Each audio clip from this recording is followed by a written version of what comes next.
I'm Aaron, and I've watched entirely too much Star Trek. And I'm Clara, and I've watched practically none. And these are the voyages of the Friendship Enterprise. Its continuing mission to boldly go where Clara's never gone before. Now we've got two more stories fresh out of the transporter room for you this week. Really good job. Thank you. Yeah, I'm gonna correct that in post. Gotta fix it in post. That's our motto. That's right. We'll do it live. That's right. We'll do it live.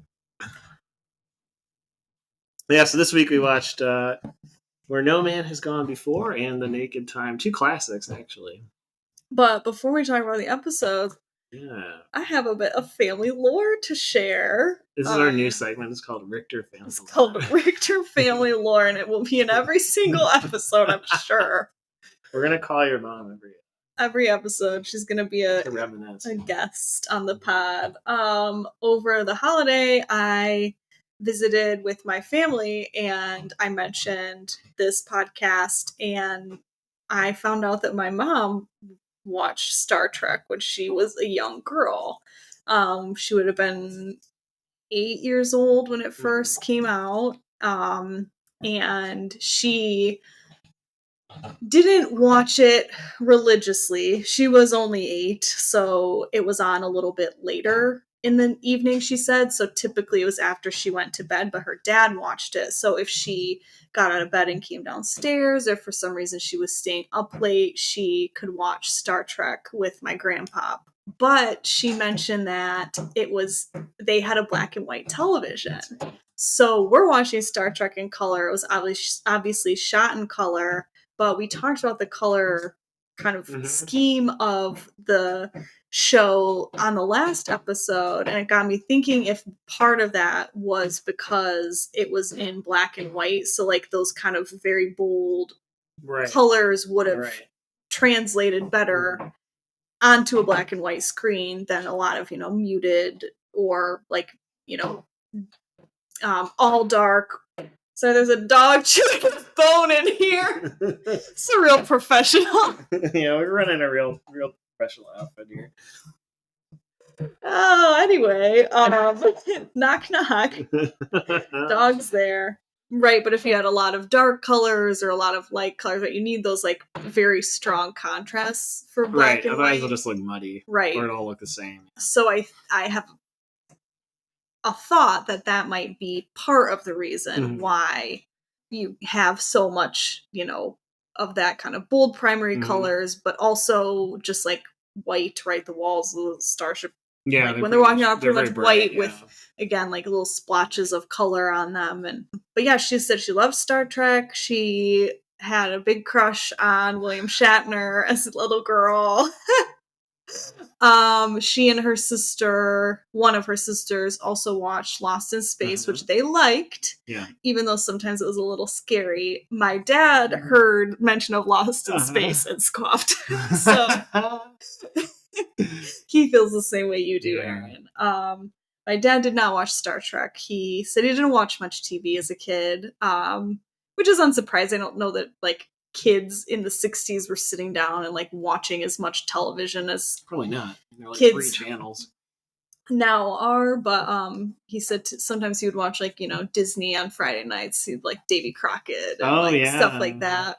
But yeah, he wasn't watching much Star Trek, but my mom did. And then she like went on this very funny deep dive. She was like sitting there on her phone, like looking up like all the different actors. And she said she loved Chekhov. He was one of her favorites. And so she was like, and like reading different episode descriptions, and, she remembers them. She was, 8, 9, 10 years old, and she didn't watch that much Star Trek, but she's like reading, from season 3, she's like, oh, this episode, I remember this one so well. I loved this one. I was blown away by how much she remembered. And honestly, I think she should go back and watch it, because I think she would really like it now as an adult too. I think so. I mean, I don't know. They're fun. They're a good nostalgia trip too, I think. Yeah, I agree.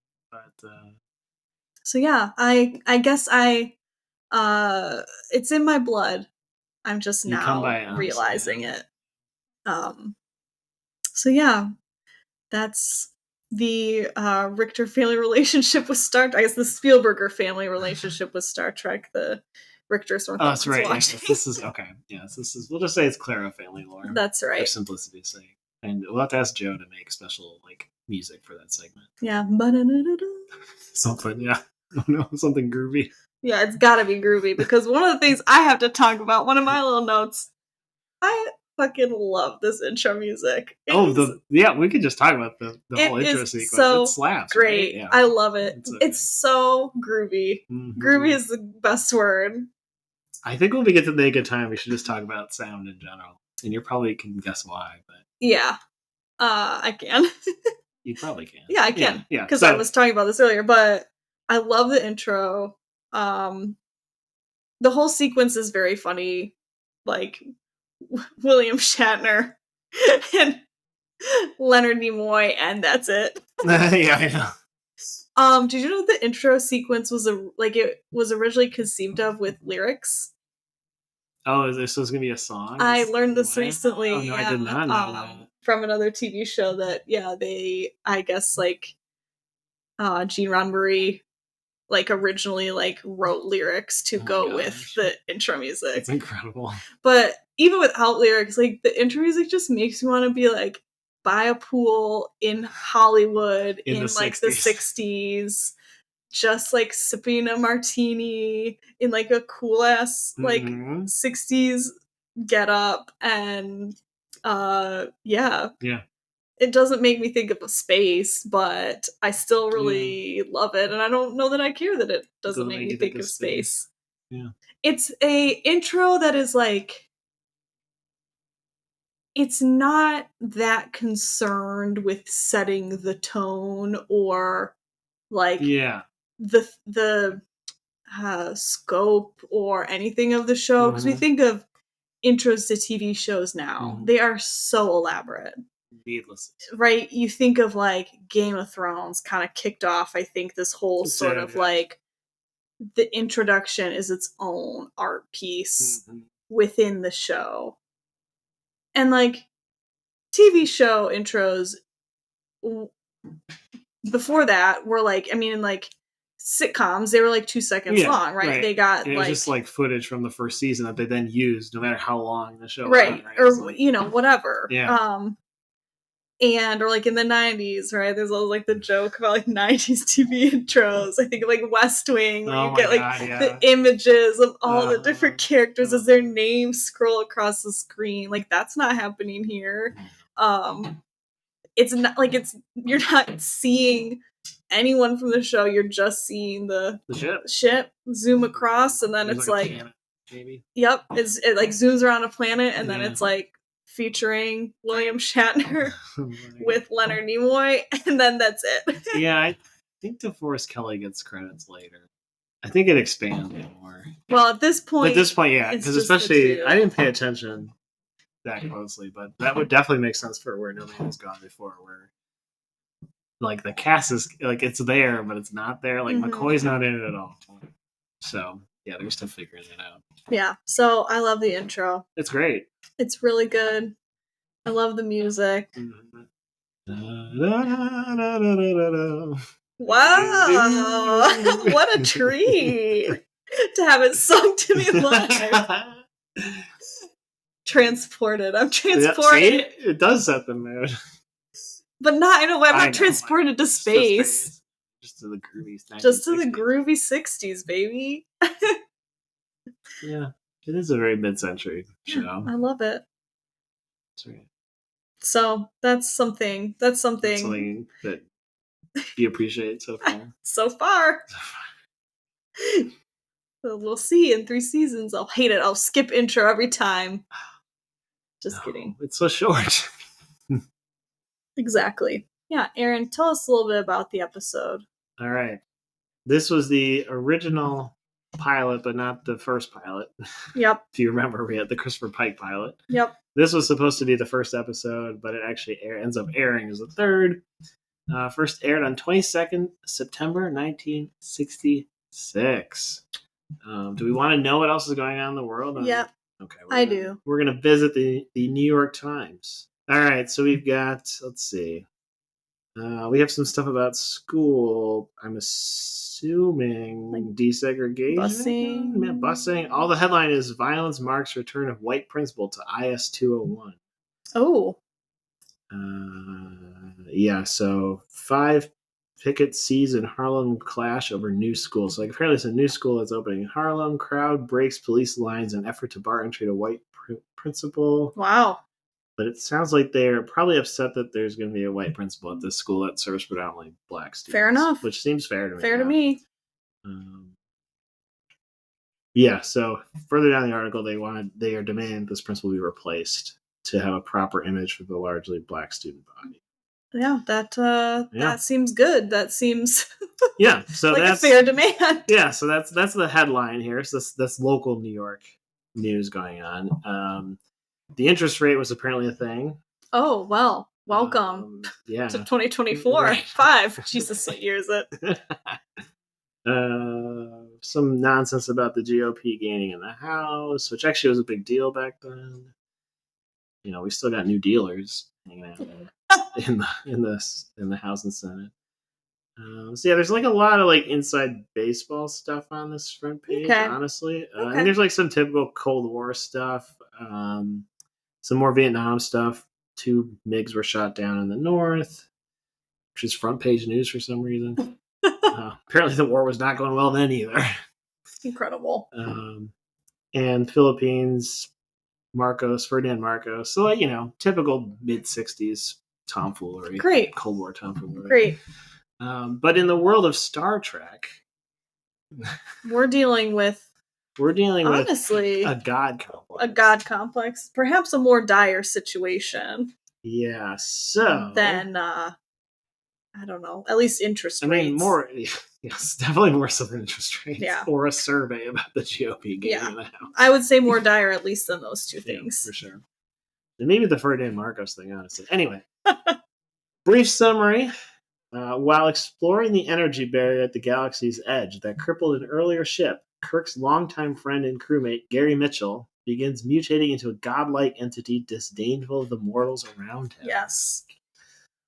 So, we got another god complex episode here, although I'm not that mad about it. No. I did jot something down about this. Because we've had like 3 in a row. Yeah, well, that's the thing, is like, it's, the pattern so far is like, God complex, someone trying to take over the ship. Yeah, Scary Monster Lady. Like, God complex, someone trying to take over the ship. Like, there's a bit of a... Yeah. There's a few things that keep happening. Yeah.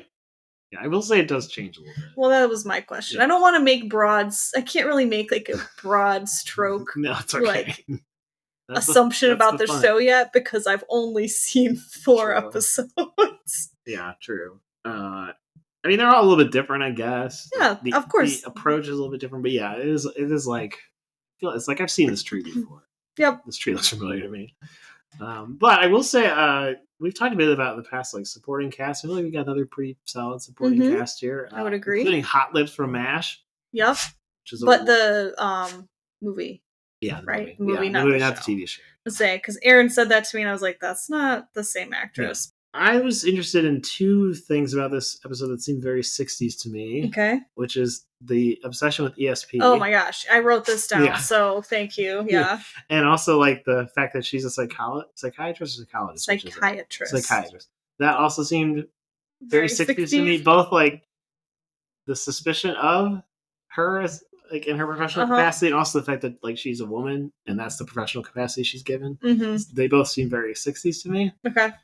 We can talk about that, maybe you have different thoughts, but yeah, this seemed very 60s, very like West Coast, like Timothy Leary, like the Mind Palace, like the ESP thing is like so strange. So I wrote that down. I was like, is this like a thing? Like, so this all comes up in the show, in the episode, because like they go to the edge of the galaxy and this god complex thing seems to like possess people who have like a higher capacity for ESP. Right. So that's so that's like how this kind of whole situation comes up.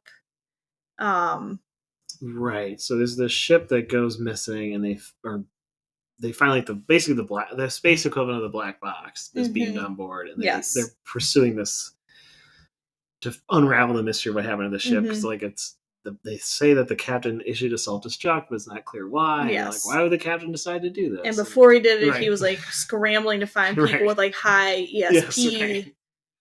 So yeah, I was like I couldn't figure out like what was going on with the ESP stuff. So I'm glad that you like also have that question and also sort of know a little bit more about like maybe why. I mean, I'm not by no means an expert on either, but like the 60s were very into sort of like pop science around like mental acuity and things like that, and like also like things like LSD, right? Like mind altering drugs, like that sort of was all in the air at the moment, and all of them kind of have this weird interrelationship for the most part. So it seems very timely to me, like this fascination with like extrasensory perception, and like the show treats it as a real thing. Yes, like because they have the psychologist, like she's the one who's like talking about it, and she's like, there's one point where she's like, I don't know, she talks about these ESP individuals, which who they refer to as espers. Yeah, that might be made up for the show. As like being like a group, like a real life like subset of the population that somehow is at least distinct enough to be their own kind of category of person. Right? She says something about like, oh, espers aren't like XYZ, and I'm like, well, they aren't really anything. But maybe in Star Trek world they are. Yeah, they're treated like a protected group, basically. So yeah, that's like very interesting, but I think it's an interesting kind of plot device for this god complex to only affect people who have high potential or high like scores for ESP. So it's her, Dr. Denner, and Gary Mitchell, who are the two that have the highest propensity. Yes. Like, we learn that his is like slightly higher, which explains sort of how the episode unfolds, because he becomes the god first, and then she slowly does as well. Yes. So that's the one sort of angle that we have going on here. But we also have this like logic versus feeling sub-theme, which I think gets into what I was saying about like her being the thrust into the psychiatric role here, right? Like she's supposed to be this person who I study the crew and their emotional responses to things, and like Gary Mitchell makes that like gross joke about, are you trying to perfect the species or whatever? Yeah. So there's like this couple of references to that, which I'm not sure what to make of. Like what's going on with that? Like, because there's this like weird part of the Esper thing that's like, are they trying to like make people who are more proficient at Esper? I was like, is that the joke? Because it comes up multiple times. Yeah, he says it and then someone else says it later. It seems like that's like the joke, right? It's like somehow these people who like have this higher capacity for ESP are like better somehow, right? And then it like becomes real because they become gods. But, right. And then Gary Mitchell as a god is like a huge creep. Creep. Like a real horny creep. But yeah, and like her like, you know, Spock again kind of being just like, exactly, I don't feel. Yep. Right, because he and she are kind of put in opposition. They're like pitted against each other, basically to advise Kirk. Yeah, like, he's kind of in the middle. Yeah, but there's this whole kind of like tug of war of like logic and feeling. But then there's also this episode is kind of like trying to deal with the question of like what makes a leader, like who has the capacity and kind of the right and the I don't know, the temperament for a leader, because I didn't know that this was like the pilot episode originally, but it makes sense because it is kind of testing Kirk as like and Mitchell like kind of pushes him on this a few times when he's like says like you can't be compassionate and be in charge, essentially. And so we do see Kirk kind of like struggling with that because he doesn't want to kill his friend who has become this pretty massive threat, but he also knows that his job to like protect the ship and the crew. And so he's trying to grapple with his own sort of like, well, how can I deal with this compassionately and remain a leader? And I think even just like in these first couple episodes, it seems like it's trying to kind of like the show and sort of the characterization of Captain Kirk is trying to sort of like demonstrate to us that he is like this ideal leader who has both right compassion but also the ability to like make the tough choices or whatever, exactly, or weigh the most rational choice, I guess, right? Right, because Spock is pretty clear that like we have to kill him because he's going to kill all of us if we don't. And Gary Mitchell knows this, and he kind of needles Kirk about it, as you said. Yeah, like there's this game going on where he's like, you should kill me. Right. It's clear that like he views Kirk for a time anyway as his only real rival for power on the ship. I think he basically says as much at one point. So there's this kind of like clash of the titans that's going on here. And we're also told that we're kind of suggested to us anyway that Mitchell himself is pure rationality in like a calculating way, right? Like there's a reference he could like read and memorize all this stuff. Yes, and, like he's reading Spinoza, and he's like, it's actually kind of childish. Which I thought was very interesting. He doesn't like Spinoza, which is interesting. Because like, to me. Right. Yeah. Why? Yeah. Well, because Spinoza's like whole thing about God was like, God is not like, we cannot characterize God as human. Like God is part of essentially everything. Like God doesn't exist outside of the universe. God is the universe. And so the fact that this man who is becoming a god, who is in the form of a human, doesn't like Spinoza makes a lot of sense, right? Yeah, that he would be like insulted by the fact that Spinoza's like, no, like this isn't how. And like this God complex that like, I don't know, almost seems to be like possessing him basically is kind of right. It kind of acts like possession. The way it kind of it comes and goes for a little bit. But like the fact that it came from outside of the galaxy, right? Like it does seem this episode is actually like really thinky, right? It is. It's surprising. Like very thinky. Yeah. More so than Charlie X, which is like the same kind of premise, which is this powerful being. But here we have a powerful being who's in control of the choices he's making and kind of causing these ethical dilemmas and the ethical dilemma is definitely more intense or something. Or consistent throughout, I guess, maybe. And there's the whole and like the end, which is feels very biblical. Yes. Like feels it's pretty heavy-handed. That is one of my notes. But there's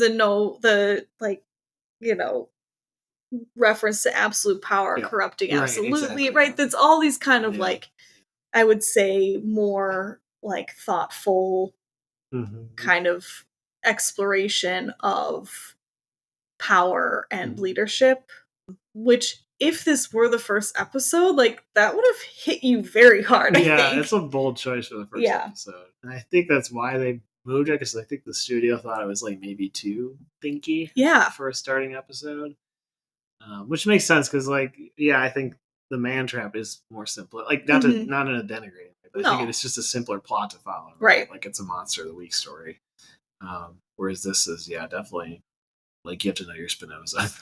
Well, I mean, you don't have to. I mean, like you have to know, right? You have to kind of be able to follow this thread of this, kind of mind-heart split thing that's going on here, and I think it's interesting that it comes back around. I think to the emotional, feeling side only, right? Because it's Dr. Danner who's basically makes it possible for Kirk to survive this encounter with Gary Mitchell and save the ship. Yeah, because she's able to, I guess, avoid the temptations of power in the way that Mitchell isn't, right? Like she still has some humanity. Which again is like, if we're gonna look at this like kind of biblical like riot that happens at the end, right? They're like on this desolate planet, And she's like, no one can survive here. Yeah. And he's like, we can. And creates this incredible... I do love the fake plants on the Garden of Eden that is like fake plants and this like incredible water feature. He offers her an apple. Wow factor. Right? He like gives her this apple. Yep. It's very... Right. It's very... It feels very Adam and Eve. And even we know from earlier in the episode that no one inhabits this planet. And all that talk about breeding a better human race starts to feel a little bit too more real. Yeah. But it's interesting, right, that at the end she's the one who resists temptation instead of him. Who right. Yeah. She also makes a comment. I mean, there's some kind of like early maybe feminism. I think it's trying, yeah. Like happening here, right? Yeah. She's the one who like resists the temptation. Right. If we kind of want to read this as like, right, a return to Eden. And she makes the note, like when Mitchell calls Dr. Danner like a walking icebox and ice chest or whatever. Yeah. And she makes a comment about like women in like the workplace essentially have to overcompensate. And I was like, oh, even in this... Yeah, and he kind of walks it back then, right? Yeah. Because that's when he's in sick bay. Well, I think it's later, right? He walks it back, but then he's like... Yeah, and he's still creepy later, but in that moment, at least, it's clear who the audience is supposed to side. Mm-hmm. Yeah, she's like, women in STEM. Right, have to be a little bitchy. Yeah, basically. But, like, I mean, she's always presented as, like, competent. Mm-hmm. Yeah. I mean, all the women so far, I actually, and I did know this about Star Trek, like, female characters, people of color, like, it does right by the people who would have been, like, minorities on screen. Way better than what else was, Yeah, and for the 60s, sure, yeah. I cannot with the shit that they made this poor guy have in his eyes. Oh my god, I know. So apparently it didn't bother her, but it bothered him. I read about it. Did you? Yeah. They have like this for obviously our audio listeners. Yeah. This like silver as they like become gods, quote unquote. They get like this like silver. It looks like fish eyes or something. I don't know how to describe it. It looks like they have like aluminum foil on their eyes, like on their eyes, and this poor actor who played Gary Mitchell, like, looks like Bob Costas at the Pyongyang Olympics in South Korea when he had pink eye, and we all had to endure watching that on TV. Yeah. This actor looks like he has not only this, like, nasty silver stuff in his eyes, but also, like, he has an eye infection of some sort. He could not like wear them comfortably. That's why he looks like this. Yeah, he's like looking, which like kind of works because he's supposed to be this like haughty jerk. Yeah, so it works. But like that's just because he like couldn't see well. It's very terrible. Yeah. So I read up on them, and they're like a very early '60s version of what later would become like widely used in Hollywood, which are like fake contact lenses. Yeah, but like they didn't really have the technology for them at the time, so like. You either could kind of endure them or you couldn't, but like you could potentially have like vision damage from wearing these. Wonderful. He's committed to his craft. Yeah, apparently. So I guess like they would get hot. Oh, so like your eyes would feel hot because they're like they essentially have aluminum foil in between two like lens pieces. Jesus. Yeah. So and of course you're under studio lights. Right. And you're just absorbing heat. I guess like Kellerman's it didn't bother her as much, but she also didn't have to wear them as long. Mm-hmm. But it's crazy. Like it's a cool effect. Like there's the one moment where like they're watching him on the monitor in sick bay, I think, at a distance. He like turns and looks at the camera with these like crazy ass eyes. Like it looks really cool. It does look cool when it works, but when at a distance it looks better. When up close shot, the up close is really bad because like you can tell, like he's like weeping essentially. From his eyes, but yeah, I mean, there's no other way they could have done it. But I don't know how else they would have done it back then. I don't know. They couldn't do it. It would have been too expensive to do like some kind of layering effect afterwards. But yeah, you're right. He was incredibly uncomfortable the entire time. Okay, well, I'm glad to know that like it was real and it wasn't just me being like, wow, this looks really bad. No, it felt really bad for him too. So that's sad. The fun thing is they couldn't see through them. So they had to poke a little pinhole through this. So if you look real closely, you can see there's a black, like, it looks like an iris, or people basically, but that was just a hole in the lens so they could see it. So they had to look through this teeny little. What a nightmare.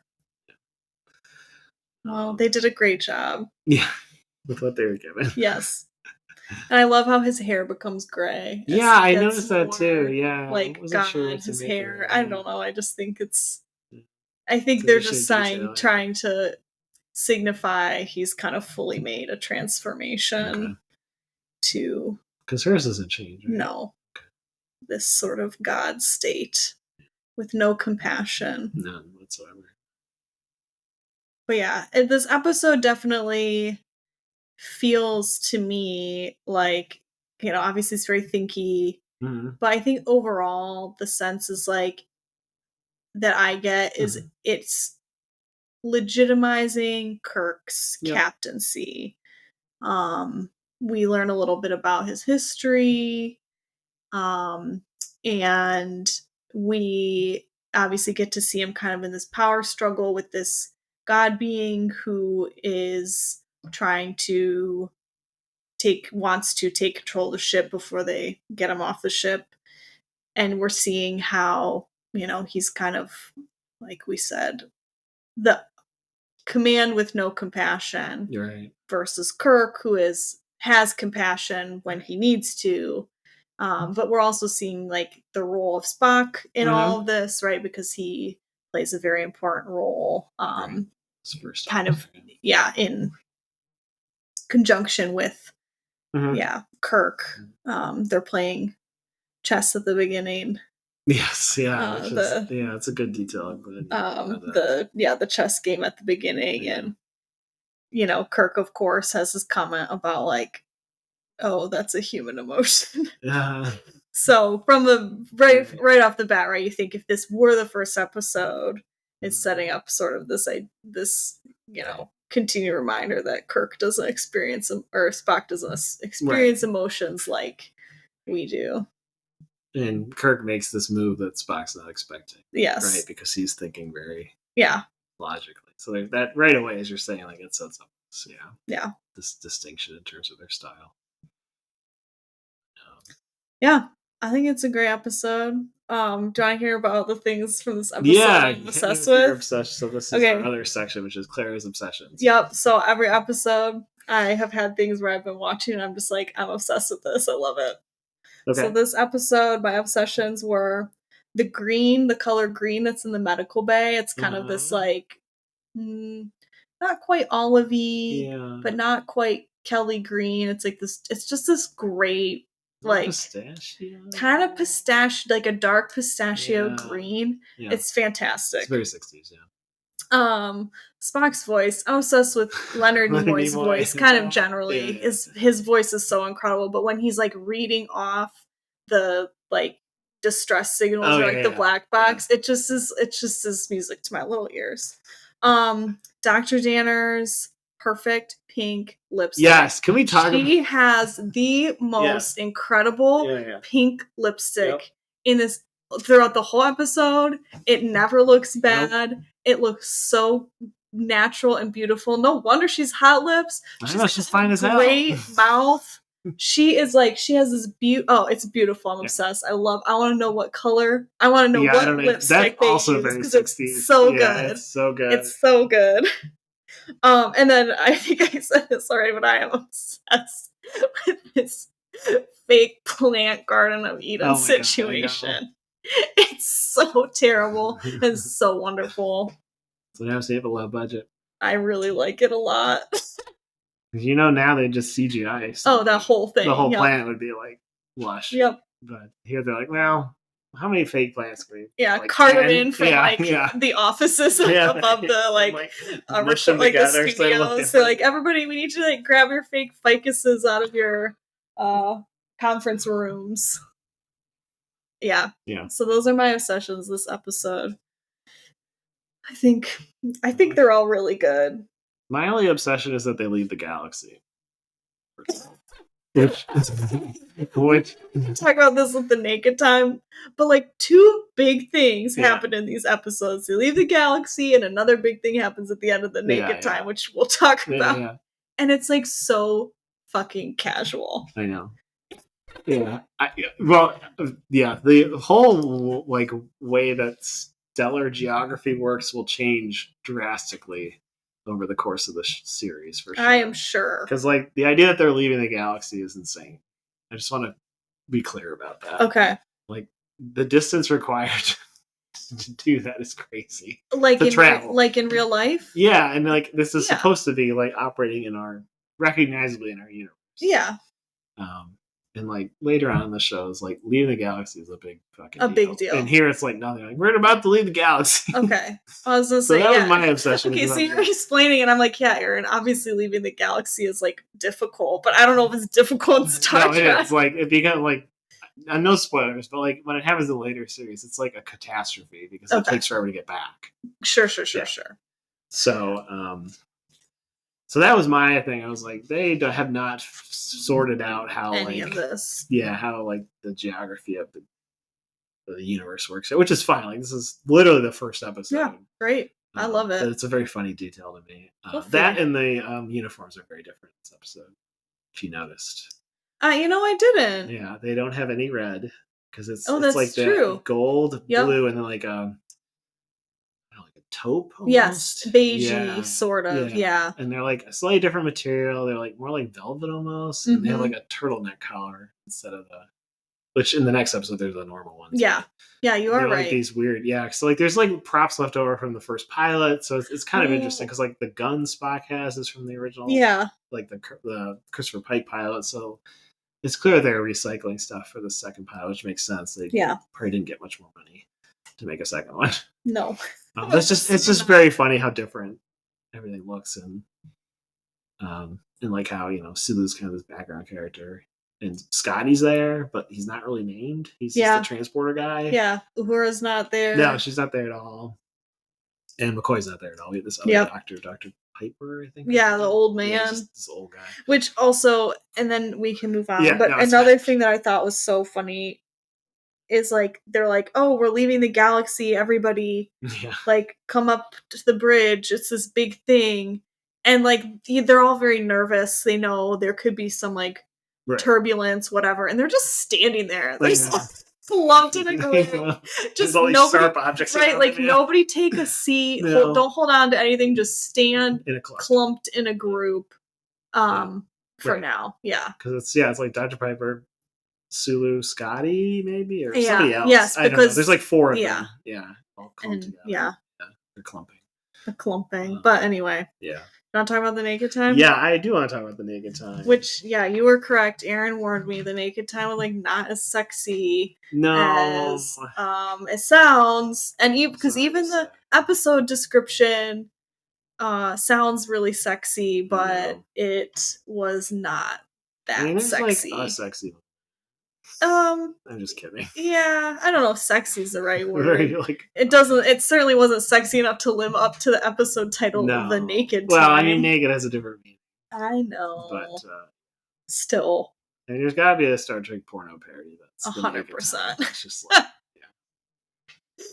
yeah, I mean that's the rule of the internet. Yeah, right. Anyway, tell us what was happening in the New York Times. Yeah, so the Naked Time originally aired on 29th of September 1966. Okay. My mom's birthday. Oh, happy birthday, Monica. I won't say how old she was. That's fine. I'm a gentleman. I gave up my mom's. You did. A lot of Vietnam talk. Sure. Ton of Vietnam talk, actually. And some worries about China. It's a lot of, Cold War shenanigans as always. Segregationists beat someone in Georgia's governor's primary, which tracks. Yep. Hijackers flew a DC-4 to the Falklands to reaffirm Argentina's claims, which is a wild prelude to a very stupid war that's like 14 years away. State won't require used cars to carry anti-pollution devices. So I think we're entering EPA era. Yeah, we're getting close to it anyway. It's either 66 or 67.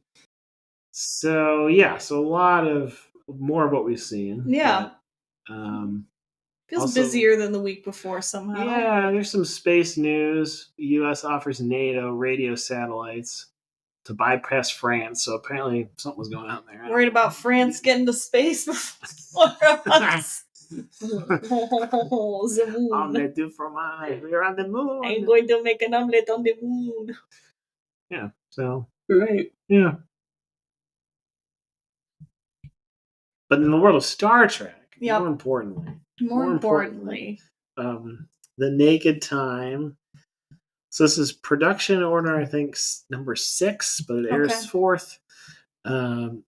Very simple. So I'm on the which one is this? The Memory Alpha, which is the Star Trek wiki. Do you want to guess how long the summary is for this episode?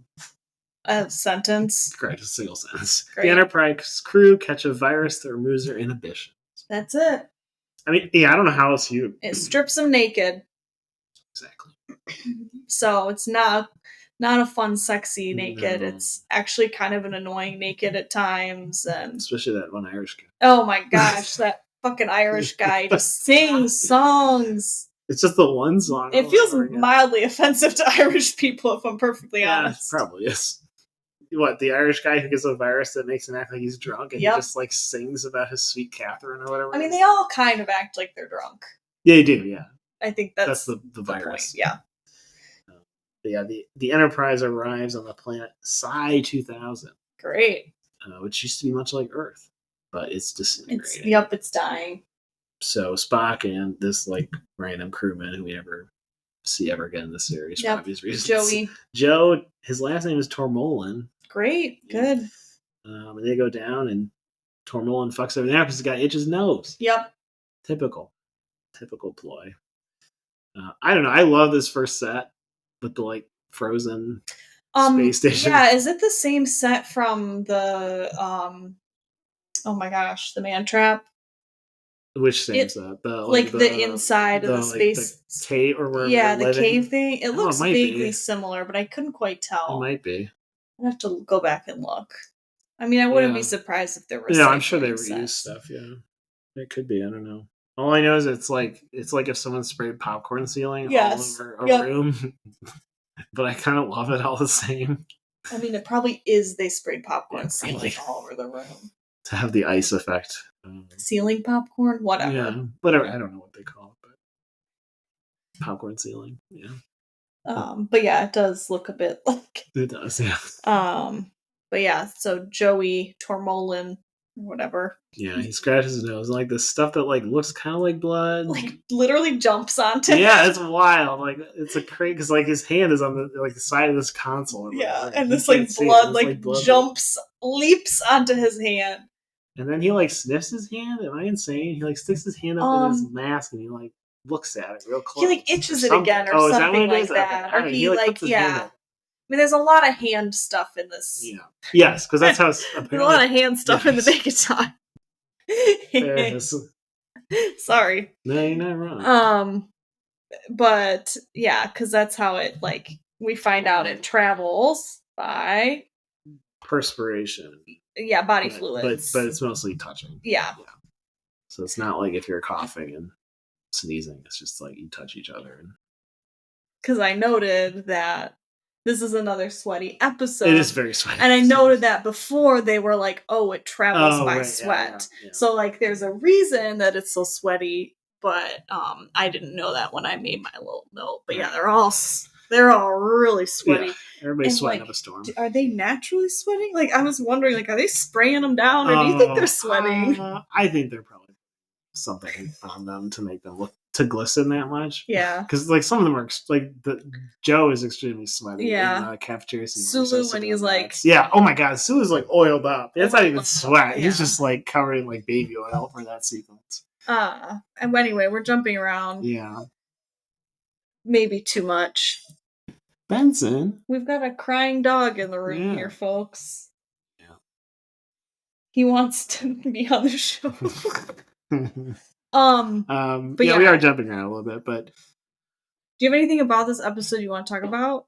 Kind of ground. So I think one thing I'll say is it's like a smart a smart device for a show early on in its life to do this for the characters, right? To throw them in a situation where like all their inhibitions are gone because you learn things about the character. Yeah, like, I'm thinking of Spock. Spock for sure.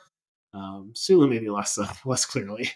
But Sulu, we learned something. It's just more funny than Spock, right? Like with Spock, we learned something. I guess we do with Kirk, although he's not sick for very long. No.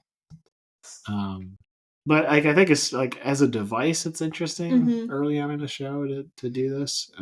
Like I feel like the writer probably had fun. Yeah. Oh yeah. With this, I guess my only other little fun tidbit is that the older nurse with the gray wig, I should say, very obvious gray wig, is Gene Roddenberry's wife. Interesting. Who's also the voice of the computer in like the shows beginning like the 80s on. Oh, she's the computer that's voice. Okay. That's really interesting because actually I had to rewatch. I didn't make it all the way through rewatching this episode, but I was just rewatching it before we recorded. And Joe and I both said her voice does not match her face. She has like this kind of beautiful, like deep, like voice, and she has like a very pretty face, but like it's not the voice that you expect. Does that make any sense? No, like sense, right. She looks almost like too young for the voice, and then she has like this really like beautiful, like kind of like throaty, deep, soothing voice. So it can kind of make sense that she did some voice acting because she really does have like a voice actor's voice. Yeah, sort of a distinctive. Yep. So anytime they talk to the computer, that's really funny. Series, it's her voice. Well, I think that it's interesting. Like you said, this is like a sort of interesting thing to do early on to introduce us to the characters. And in kind of rewatching it, because for me it's really weird. What I'm noting is just like things that I like, right? Because I've never even seen these before, so I don't know what's coming. Right? I'm just kind of like. I make a note, and then by the end of my little episode notes, I'm like, this is like, well, I figured that out. Yeah. So, like, I made a note how at the beginning, when Spock and Joe come back from this planet and they have to get, like, just like a medical check, Bones is talking to Spock about like your heart rate is like 200 beats per minute, and your blood pressure is non-existent, and you have green like blood or whatever. And Spock is like, that's perfectly normal for me, I'm not human, and kind of like, and I'm glad I'm not human. He's sort of a dick about it at this point.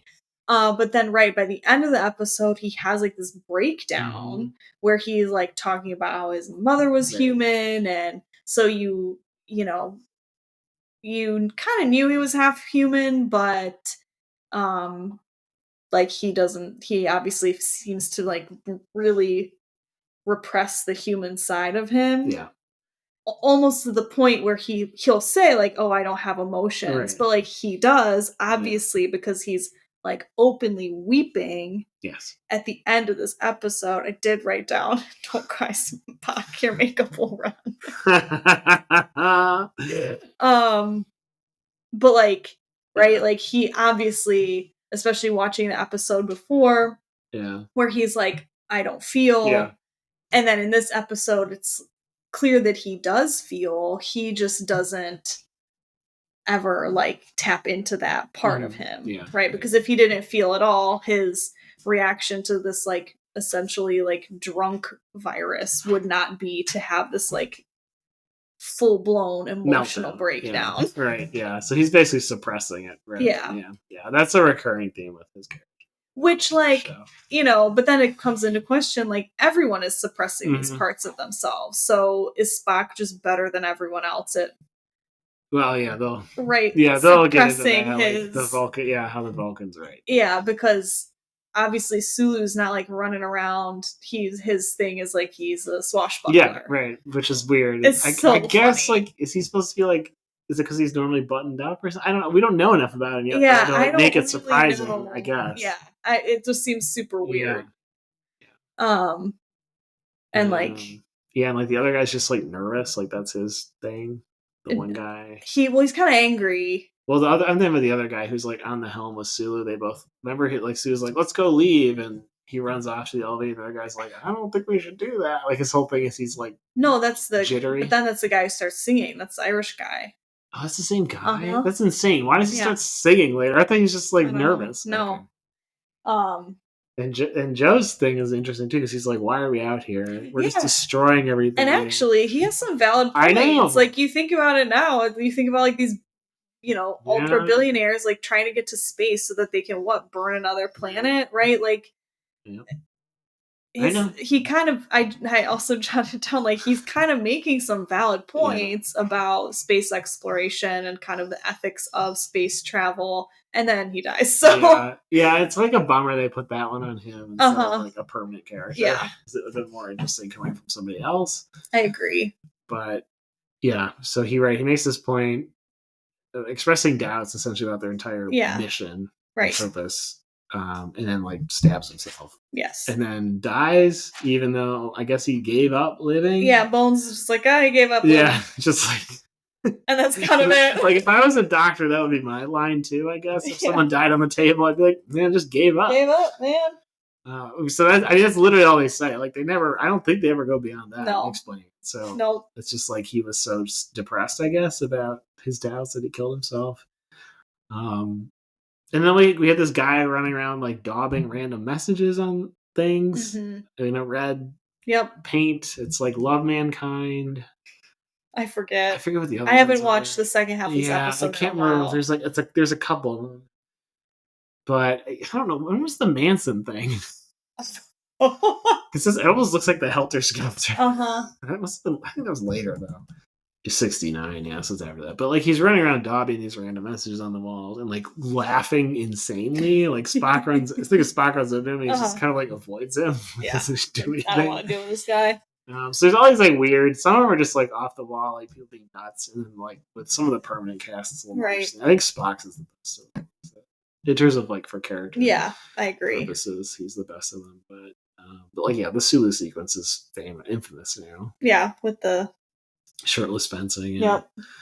I think it's definitely a less thinky episode than the previous one. I think it's still fun, but it's there's not. I don't know. Again, not like in a disparaging way. There's just like not as much meat. They're not talking about Spinoza. No, there's just not as much meat on the bone here. Yeah, I would agree. Although until the end, except I would say the end. Yeah. Where they time travel. Yes. Right. So because they have to so to walk things backwards, right? They're orbiting this planet that's disintegrating. They have to be super careful to adjust their orbit as the planet collapses, otherwise they get pulled in and destroyed by the change in gravity. Right? So then like the drunken Mick goes down the engine room, breaks in, pretends to be captain, kicks Scotty out somehow, seals it off, and then shuts down the engines completely, which they don't know at first. They just think that he's like down there singing. Like not letting them control the ship, basically. Yeah. So they have to break in, and there's some great jokes from Kirk about like how tired he is of hearing this guy sing over the intercom. Which we all are. When they get down there, right, they have like 13 minutes, and we find out, the engines are completely off. It's going to take 30 minutes to restart them. Classic. But they really have this experimental thing that Scotty does the Scotty thing, which is where he says, like, we can't actually do this at the time you've given me. There's no way to do it. We need the computers to calculate this, blah, blah, blah. And, like, they obviously don't have time. And interestingly enough, it's Spock who's like, we don't have enough time. You're going to have to just wing it, essentially. So they do this crazy... I'm not entirely clear on what it is, but they essentially reheat the engine super fast somehow and warp away. And in the process, for whatever reason, I don't know if it has to do with the parabolic course they take. Something. They end up going backwards in time by 3 days. Yes. So none of this ever happened. But they know it happened. But they know it. And it did happen because, like, Joe Tormelson's dead. Right. But like, no one's sick anymore. Well, that's because of the thing that McCoy's been running around injecting people with. Oh, I thought because they went back in time. No, that's like, no, because in theory, the ship is still out there, right? I think the freaky thing is there's 2 Enterprises for 3 days. Sure. Okay. I think that's the part that I was struggling with. I guess there would be. Because they're like, we'll just go to the next thing on the list. Guess there would be. Yeah. There would just be the one that is going to fall into... is in the middle of this story we just lived through. Or is falling into the planet. Yeah. Yes, because he finds out that it's like this intoxicant that basically makes you act drunk, and he injects... I forget what he says. I forgot about that. So like he injects the people who are sick with it. I watched this recover almost immediately. 3 weeks ago. Sorry, everyone. No, it's okay. But right, they go back in time 3 days, and there's a joke about reliving the 3 days and not doing those 3 days. Yep. But then other than that, everyone's like very casual about it. Mm. Yeah, it's just like the naked time is fun. Yeah. But it's just, it's not my favorite. But, I mean, I don't know, for the first couple episodes of a brand new TV show, it's pretty good. Yeah. Do you want to know what I was obsessed with in this episode? Yeah. Okay. I have 3 obsessions in this episode. Mm-hmm. I am obsessed with their suits. They're like cold weather space suits that they wear. Yeah. They're like this very groovy, like kind of like burnt orange fabric with this sort of like, these like, at first I thought they were bubble wrap, like from a distance, but they do look because like of the sort of metallic thread in them. But then when it gets up close, you notice it's this like metallic thread that's in this pattern of like overlapping circles, and it's very cool. It's really, really neat. I love it. I also am obsessed with the swivel doctor's tables in the medical bay that like so they swivel like vertically, so that you essentially would like back up into it, and then they would swivel you back to lay down, and then they swivel you up and you just like step off the table. Why don't we have that? I don't know. It's 2025, baby. We need these doctor's tables, because I'll tell you what, as a not very tall person, hopping up on a doctor table is not great. And there's the paper, and so you hop up and it's like, and like slides around, and you're like, the paper would not work with these. Like, am I gonna die on this doctor's table when I came here perfectly fine? Because I slipped off and bumped my head. But no, I really love the swiveling doctor table. And then also, I need to know who the manicurist is on the Starship Enterprise, because all these lovely ladies have the most fantastic manicures. I noticed it in like the first episode with Ensign Rand. Oh, yeah. She had like a great manicure, and Uhura's got great nails, and you can see she's got them because she's typing. She's got incredible nails. And then the nurse, whatever. Yeah, I forget what her. She's got phenomenal nails in this episode as well. So I'm really obsessed with all these like very cool like 1960s like sharp ass like manicures that they've got going on. It's a good look. It's really great. So those are the things I loved about the naked time. I have some general questions if you don't mind. Can I give you my obsession? Yeah, I want to hear it. Your general questions. I'm obsessed with the like rattlesnake sound effect. Oh, okay, yes. We didn't talk about this. I actually made a note of that. Like when I started watching again. Yes, go ahead. Yeah, so every time the disease is transferred, there's like this rattlesnake sounding cue. Yeah, it's so close. I don't know what it is. It's like basically a rattlesnake. Yeah, it sounds. It's just like a low rattle noise, which I really liked as a sound cue to let people know. Yes, and so there's like the sound cue, which I noted, which I think is very cool. And there's also sort of like the visual cue too. Yeah. Like the person who gets sick will start like rubbing their hands. But I also noticed too in Charlie X and in Man-Trap? The Man-Trap, they do the same thing with these like visual sort of like cues where the what's her name, the woman in the Man-Trap, she will like bite her knuckle, so no matter what form she takes, she bites her knuckle. And then in Charlie X he does something, and I forget what it is, but he like he does the eye roll. He does the eye roll, but there's some other little like... Oh, he has a nervous tick, Yeah, it's like nervous tick that he has. It's like scratching in his ears. I don't remember, but there's something. And so I think I'm going to keep watching to see, right, we've got the knuckle bite, and then the kind of Charlie X has this nervous tick, and then in this one, right, when they get sick, they start like rubbing their hands, like wiping their hands, and... Yes. So I agree. Yeah, I like it's a nice little oral cue for the disease transference. But yeah, what are your okay? And these things might be answered later, so you can tell me to wait. If it's a spoiler, I won't. Where did they get Spock?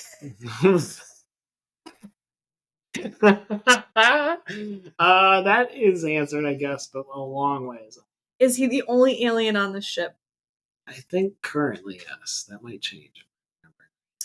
Where did the Enterprise come from? Is it from Earth? Yeah. Did they leave from Earth? Yeah.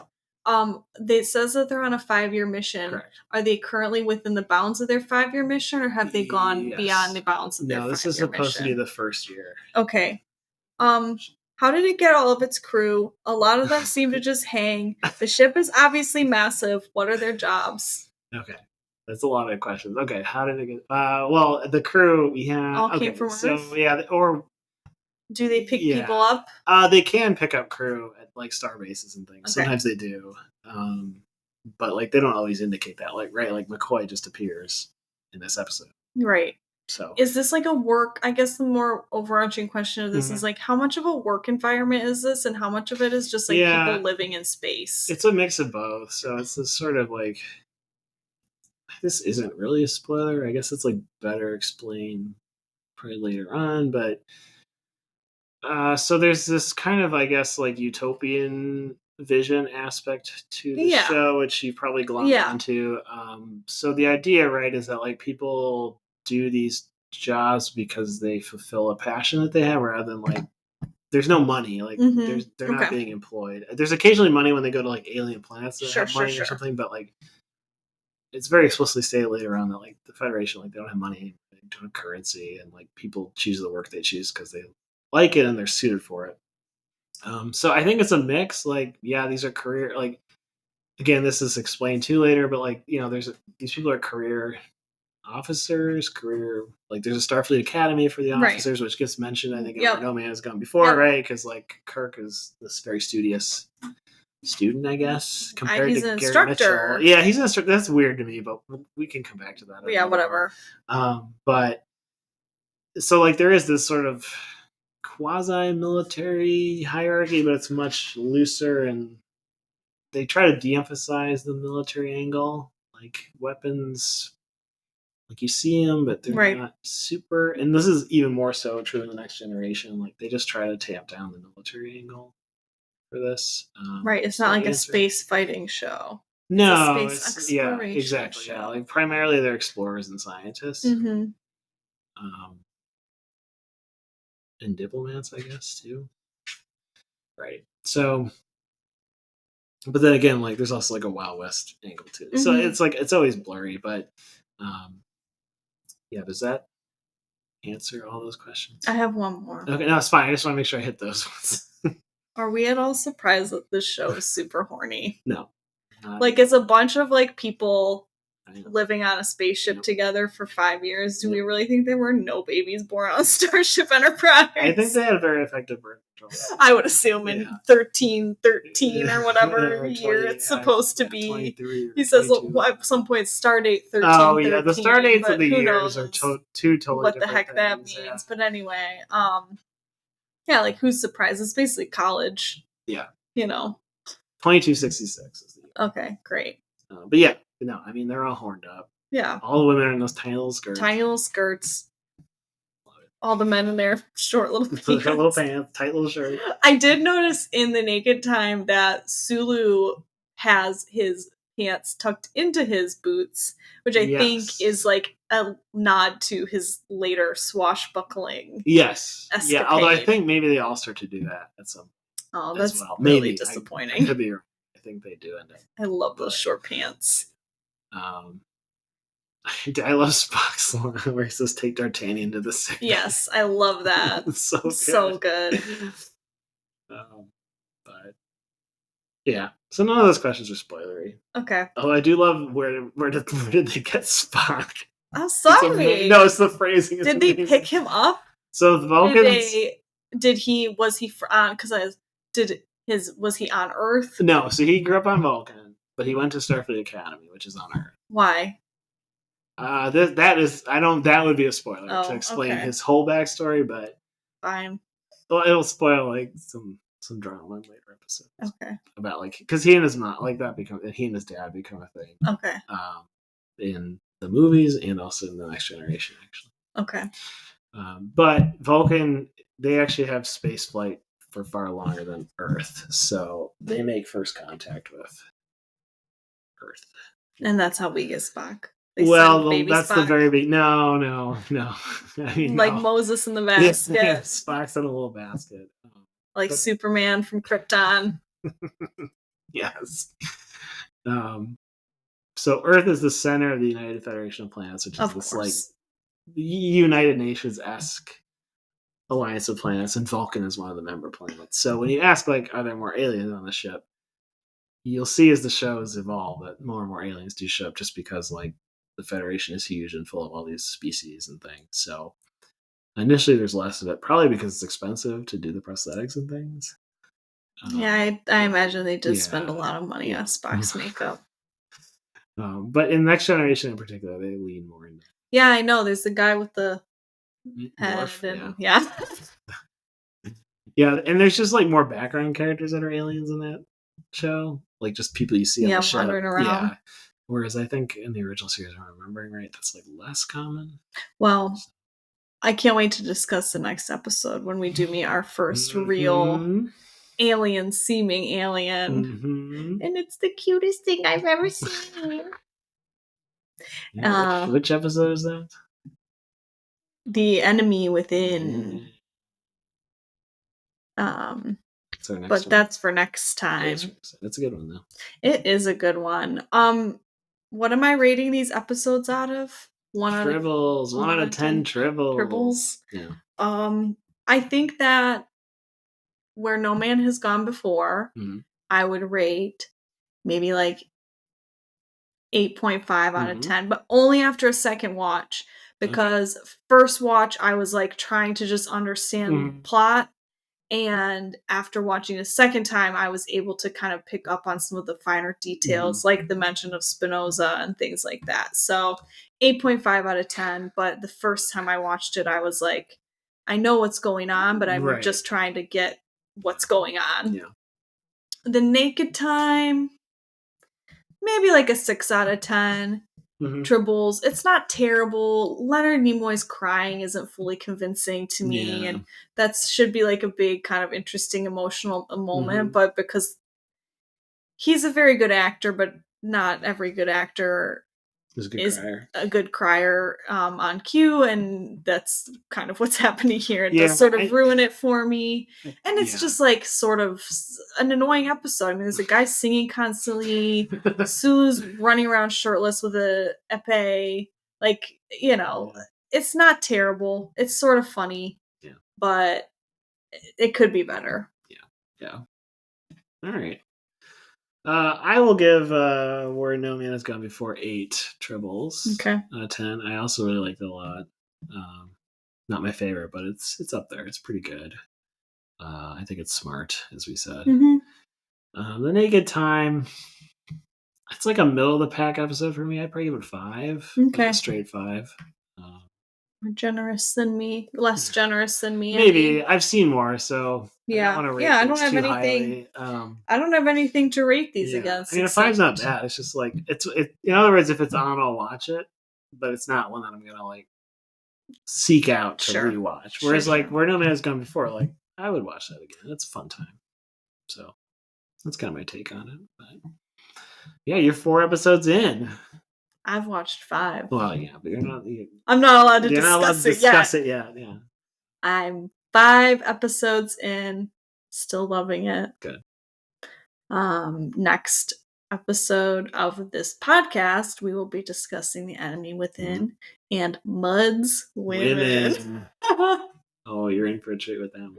I'm scared. Not as sexy as The Naked Time sounds. I'm a little scared, but I know Mud's Women's a classic. I'll be fine. Yeah, that's a good one. And is that? Yeah, I think we're ready to be back. We gotta find a way to end these, not quite so lamely, but we'll work on it. Yeah, much like the galaxy in this past episode, we don't know how big it is. We don't know how big it is or where we're going, but we're here and we're ready to beam out of this episode. Right. So, Scotty, 2 to beam up. Beam me up, baby. See you next time. Bye.